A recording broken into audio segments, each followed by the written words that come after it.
Innanzitutto il prefetto rappresenta il governo. Se l'idea del governo è quella di dire, visto che avete avuto la crisi, vi diamo un po' di immigrati a 40 euro al giorno, direi che così non si risolvono le crisi di settore. Nella regione che ha la più grande industria del turismo d'Italia, con 70 milioni di presenze e 17 miliardi di fatturato. E vorrei proprio vedere quali sono questi albergatori che hanno avuto pochi, magari avventori sulle Dolomiti o in spiaggia e ad oggi chiedono di avere gli immigrati. Andateli a trovare, vediamo se li trovate.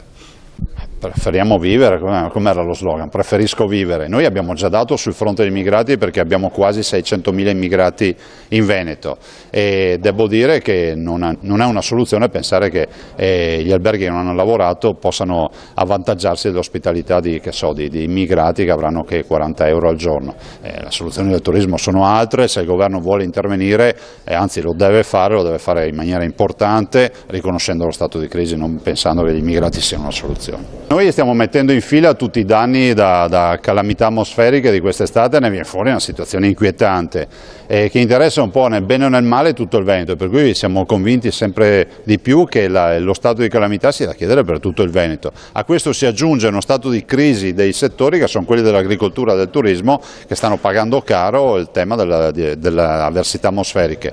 È difficile pensare e quantificare in questo momento il danno, ma il danno è grande. Riguarda 160.000 aziende agricole del Veneto e almeno 450.000 posti letto per quanto riguarda il turismo. Ho sempre difeso il tema del fatto di poter avere una fermata della TAV presso l'aeroporto di Venezia. Penso che questo sia un grande biglietto da visita, una grande opportunità per il terzo aeroporto italiano che potrebbe avvantaggiarsi del fatto di avere un terminal della TAV e quindi mettere in connessione intermodale lo scalo aeroportuale con il ferro e quindi con la possibilità di utilizzare la rotaia. Immaginate quali potrebbero essere i vantaggi per i viaggiatori, per i turisti che si ritrovano appena scesi dall'aereo interconnessi con tutta Europa.